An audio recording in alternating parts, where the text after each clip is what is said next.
Again, I'm here in London at my friend's wedding reception, and I have my friend here, Richard, who has kindly given me a small moment of his time for a quick interview. So Richard, just quickly tell us what you do and a little bit about yourself. Okay, so my name's Richard, I'm married. I'm the director of an international school in central London. Wow, a director of an international school. That's right. And you also speak Russian. I do. Which is very unusual here in England, because we usually only speak English. That's right. So tell me, Richard, how do you feel about the economic climate at the moment, where the country is in the moment? The economic climate at the moment is difficult to say. So tell me this, let me be more precise with my question. Do you know if it has affected anybody personally, or how has it affected you personally? I don't know that it's actually affected anyone that I know personally. Anybody laid off? No one that I know. House repossessed? No. I was refused a pay rise because the boss said we can't give any pay rises because of the recession. And do you think he was using that as an excuse, or do you think it was a genuine reason? I think he was using it as an excuse. Okay. So do you believe we're coming out of the recession right now? No, I think it's going to get a lot worse. Really? So what do you feel about the new coalition government that have come into power here in the UK? I think it's too early to say. I think most pundits say it's got a year maximum. Yep. And I do think things are going to get a lot worse. You know, the recent £6 billion cuts, you know, that's just the tip of the iceberg. So do you think those cuts they've been directed in the right place? Well, I think the cuts are necessary. And I trust their decision. Why do you think they're necessary? Well, because we have a £160 billion debt, and we have to start somewhere. No, that's good. Good. So, do you think they've started in the right places? They started in the right places. I'd say yes. I can't really give an informed answer as to why.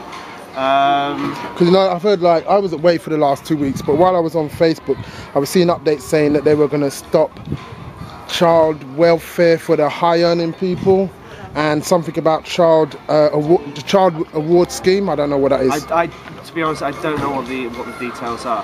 Okay, let's forget that. So do you think there'd be better if they perhaps did cuts in, like, defence spending? And defence spending, no, you're quite right. They haven't really touched that apart from the putting the freeze on civil servants being recruited. I'm sure we're going to see that as the next step. Okay, cool. So let me ask you a financial question. Do you know what caused the economic downturn 2 years ago? It started in America. Yeah, it was the subprime loans. Yeah, great. So do you know anything about that? How it was caused? I've been told a few times that I understood. I wouldn't be able to explain it to you though. Okay. Do you think the same thing happened over here?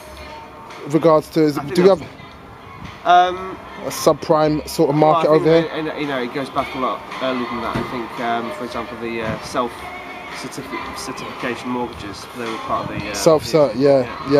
So we had the same sort of devices to trick the system in order for people to get access credit. Exactly, yeah.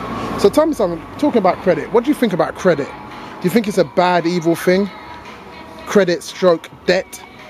Do you think it's bad, good or evil? I think it depends, you know, it's one of those things, you know, that, like Donald Trump, for example, he went from being a billionaire to being hugely in debt, and then went back to being a billionaire again. So I think it's how you relate to it, and I think certain individuals can relate to it in a far healthier way than governments. It's part of the world. So how you relate to it, that's good. So if I said to you, what is fiat currency, do you know what that is? Sorry? Fiat currency, like the car Fiat? Fiat currency? No, yeah. I don't know. Okay, what about CDO? I don't know. Categorized. MBS? No. No, okay, that's fine.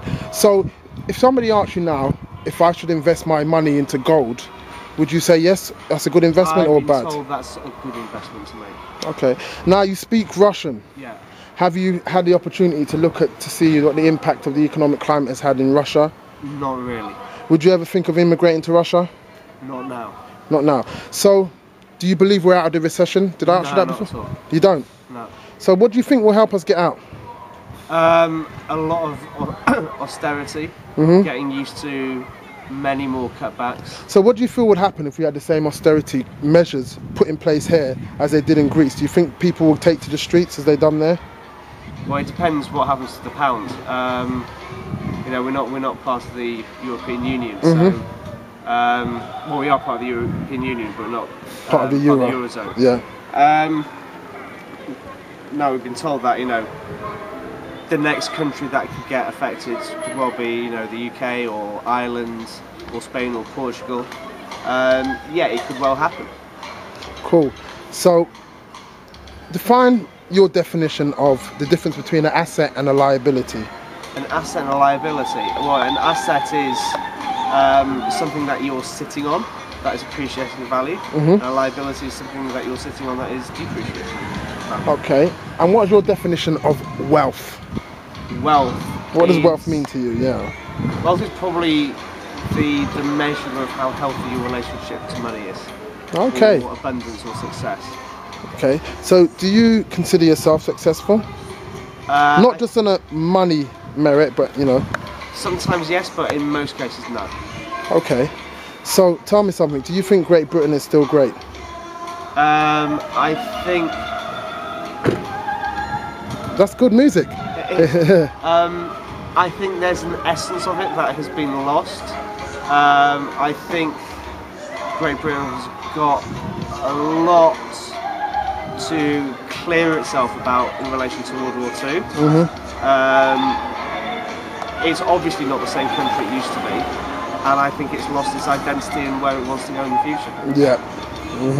What do you think the answer, if you might not have that, what do you think the answer would be for that? For England, Great Britain? Yeah.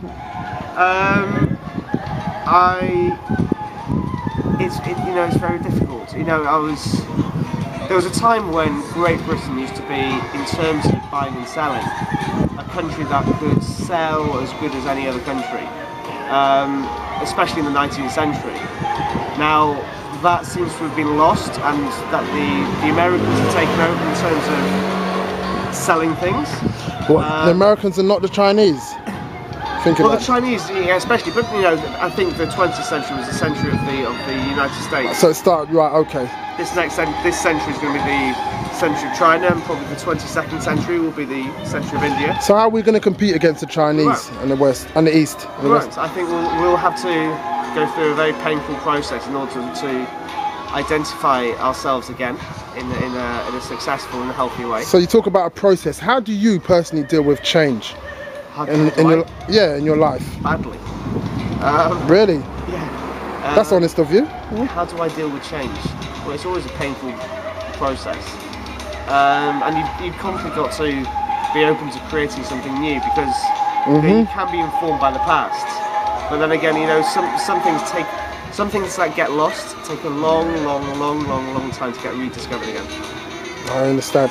So, have you ever had to reinvent yourself? I have.